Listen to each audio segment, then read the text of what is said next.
In the late 1970s, motorsport was a brutal, beautiful arena where raw power met daring skill. Ferrari, with its scarlet passion, and Porsche, with its relentless efficiency, ruled the endurance circuits and GT championships.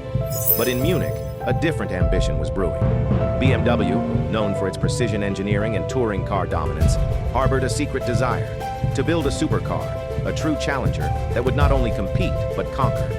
This was more than just winning races. It was a declaration that BMW could stand shoulder to shoulder with the legends and perhaps even surpass them. This dream, this burning desire took shape in a machine that would become one of the most iconic yet tragically misunderstood cars in automotive history, the BMW M1. The journey of the M1 began with a vision of pure, unadulterated speed. BMW wanted a car that could dominate Group 5 racing, a purpose-built machine to leave rivals in its dust. To achieve this, they needed expertise beyond their own. They turned to Italy, to a name synonymous with exotic mid-engine machines, Lamborghini. The plan was audacious. Lamborghini would design and build the chassis, while BMW supplied the engine and fine-tuned the rest. It was a partnership forged in ambition, a fusion of German precision and Italian flair. Hopes were high, the blueprints revolutionary, and the automotive world held its breath. But dreams, especially grand ones, often face harsh realities. Lamborghini, at the time, was teetering on the brink of financial collapse. The initial excitement soon gave way to frustrating delays, missed deadlines, and a growing sense of unease. Components arrived late, quality control suffered, and the project, once a beacon of innovation, began to drown in uncertainty. BMW, pouring millions into this venture, watched in horror as their supercar dream threatened to unravel. The M1, meant to be a symbol of triumph, was instead born into chaos, a testament to the fragile line between ambition and disaster. Eventually, BMW pulled the plug on the Lamborghini partnership, salvaging the project by bringing production back to Germany, scattering the remaining work among various German specialists. It was a desperate, costly rescue mission, but the M1 was too important to let die. Despite the tumultuous birth, the M1 was an engineering marvel. At its heart lay the legendary M88 inline-6 engine, a masterpiece of German engineering. In its road-going guise, this power plant delivered a respectable 277 horsepower, propelling the sleek wedge-shaped body to speeds exceeding 160 miles per hour. But the M1 was never truly meant for the road. Its soul belonged to the track. In race trim, the M88 was unleashed, roaring to a staggering 470 horsepower, a symphony of mechanical aggression. Every line, every curve of the M1's Giugiaro-designed body was crafted for aerodynamic efficiency and raw performance. It was low, wide, and utterly purposeful, a predator waiting to be unleashed. The engineers had poured their hearts and souls into creating a machine that was not just fast, but beautiful, a testament to what could be achieved when passion met precision. Yet, just as the M1 was finally ready to prove its mettle, fate, in the form of bureaucratic decree, dealt a cruel blow. The FIA, the governing body of motorsport, changed the rules.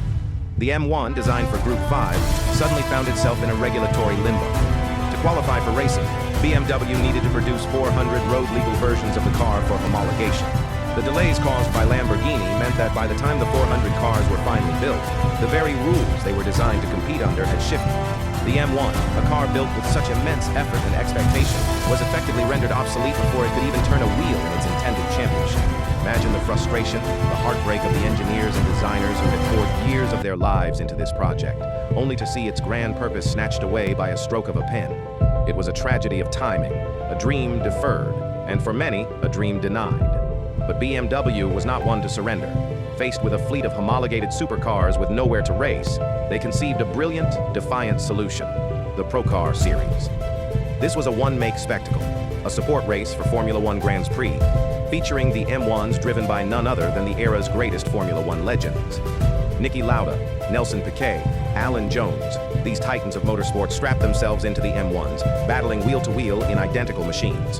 For a brief, glorious period, the M1 finally found its stage, not in the championship it was built for, but in a series that showcased its raw speed and incredible handling to a global audience.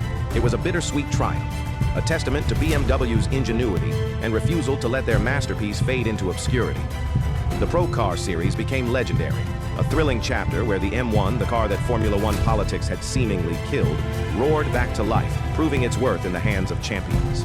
Today, the BMW M1 remains one of the rarest and most iconic cars ever produced by the Bavarian marque. With only 453 units ever built, it stands as a unique outlier in BMW's history, their first and only mid-engine supercar. Its striking design, its powerful engine, and its dramatic backstory have cemented its place in the pantheon of automotive legends. It is more than just a car. It is a symbol of ambition, resilience, and the unpredictable nature of fate. It represents a what-if moment in motorsport, a car that was arguably too good, too pure for the political machinations and shifting sands of its era. The BMW M1 is a tragic hero of the automotive world. Born of grand ambition, plagued by misfortune, and ultimately denied its rightful place on the biggest stage, it nevertheless carved out its own legend through sheer defiance and undeniable performance. It was not a forgotten failure. It was an underrated legend, a testament to a dream that refused to die. That is today's CarLore story. What do you think? Was this car a forgotten failure or an underrated legend? Let me know in the comments, and don't forget to like, subscribe, and hit the bell so you are always the first to discover the next hidden chapter in car history.